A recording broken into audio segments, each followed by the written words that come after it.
With a Centurion boat, we not only pattern the upholstery, we also cut it on a large CNC machine. We sew it together with Gore Tenara thread, which is made by Gore-Tex.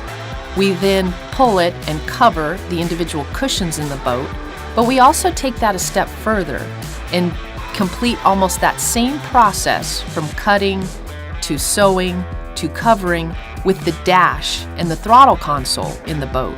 This is an extra step and requires a level of expertise that a lot of other manufacturers don't have. Either don't have the time to do correctly or don't have the expertise to do it right.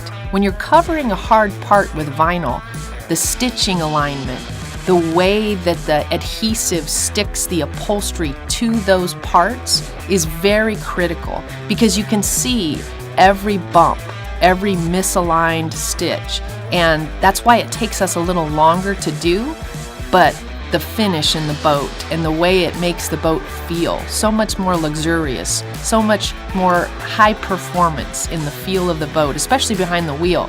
We take that extra step because it's what makes Centurion a custom boat.